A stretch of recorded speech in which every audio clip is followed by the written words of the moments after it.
Good day everyone, this is Joe Armenta, your Ahente Next Door, and welcome to the first episode of our open house by A&D.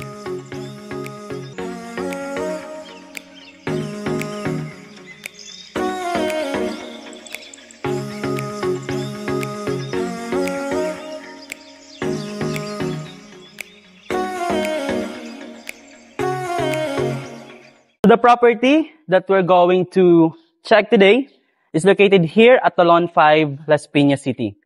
So this is a townhouse, 143 square meter townhouse, sitting on 80 square meter lot area. So, tara, sa loob.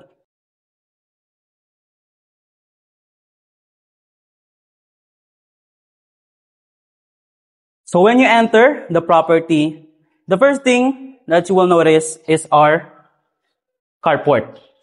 So meron tayo ditong one vehicle carport para more spacious. Kasya dito yung van, SUV, or kung sedan ang inyong kotse. This is a very nice and wide frontage for your car.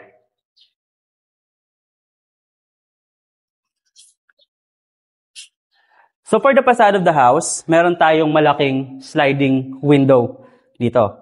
One of the advantage of this house feature is you will have more natural light coming inside of the house and at the same time, ventilation na rin.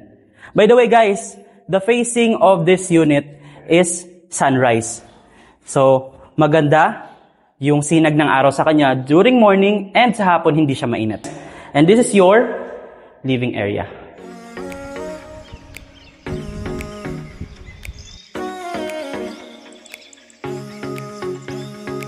So inside the house, this will be your kitchen and dining area. Lahat po ng nakikita nyo habang andito sa ating house tour ay kasama upon turnover of this unit, including our modular cabinets, our kitchen countertop, and of course, our kitchen sink. Itong unit natin is equipped na rin siya ng electric and water connection. So you don't have to worry kapag kinuha nyo tong unit na to, you just have to put in all your furnitures, mga gamit, and you're ready to go. Pwede na kayong lumipat. Let's go sa back part ng ating house.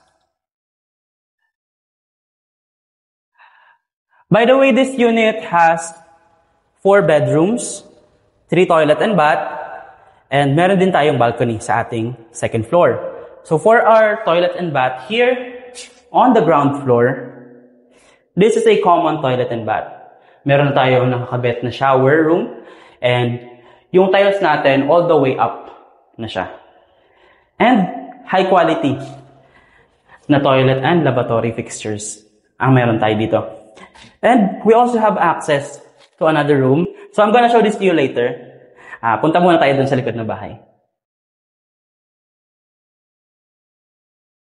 At the back of the house is your service area. Pwede mo itong gawing dirty kitchen, o kaya naman labahan, pwede rin. Laundry. So, meron na tayo ditong sink sa likod. Naka-ready na siya. And open space siya hanggang taas. This will serve as your air well para may ventilation pa rin dito sa likod ng ating unit. And yung flow ng hangin and natural light ay hindi ma-obstruct. Then, here, at the side of your service area is another room. Actually, this is wide. Pwede mo siyang gawing bedroom. As you can see here, meron na siya nakaabang na butas for the air conditioning. Pwede mo itong gawing bedroom o kaya naman gawin mong pantry. So, it's up to you kung paano mo siya i-utilize. Pwede mo ring i-move dito yung kitchen mo in the future if you want to have a bigger space doon sa ating living area. Also, we are equipped with these cabinets. Kasama na to pag na-turn over sa inyo itong unit. So, you don't have to buy another cabinets. Or kung bibili man kayo, pangdagdag na lang. Then, as I've told you earlier, merong access itong room na to our common toilet and bath. So, here it is. Yan. So, puntahan naman natin yung ating second floor. One thing I like about this house is the position of the stairs. Nasa gitna siya ng living and dining area, pero hindi siya nakaka-obstruct sa daan. And yung steps, hindi siya maingay kapag tumatapak ka. So kahit panik-panaog ka, hindi ka makakaistorbo sa mga nasa loob ng bahay.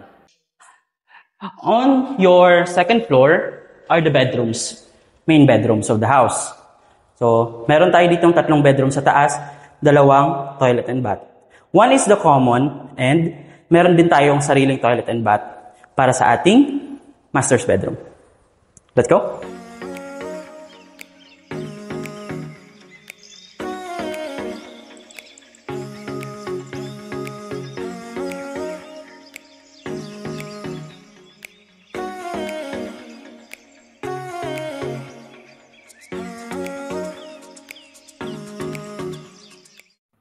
First bedroom natin on the second floor is right ahead of our hallway.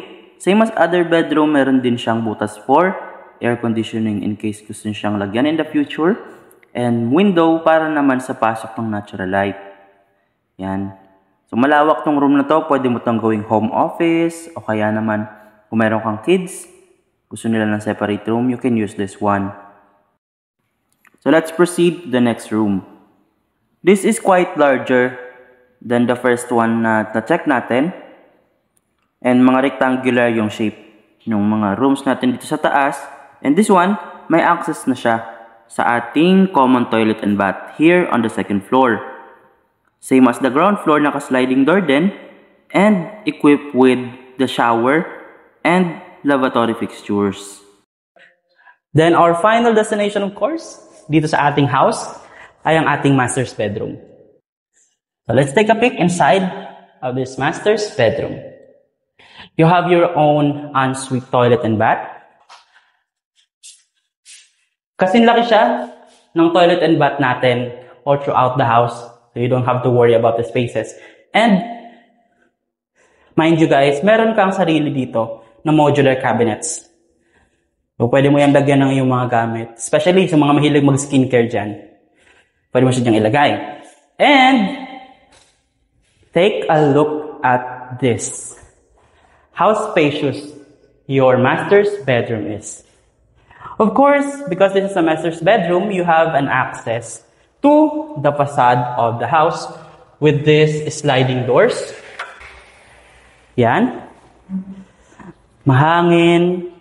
Maganda yung pasok ng liwanag, especially dahil naka-sunrise yung orientation nitong unit natin.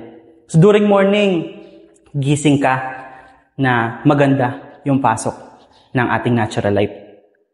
Yan.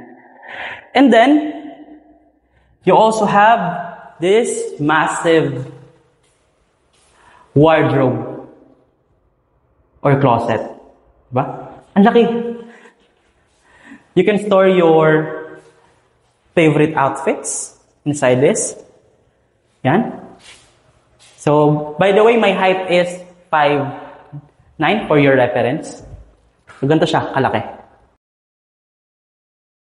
This comes together with your unit. Kasama na po siya sa turnover.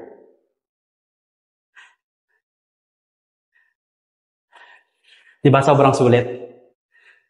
Accessible, spacious, and meron ka ng mga free furniture.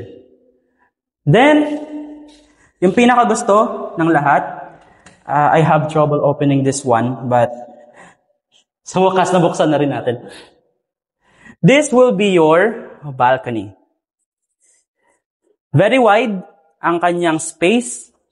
You can have your morning coffee here, or kung mahilig ka na mag-diary, mag-journal, pwede mo siyang gawin dito.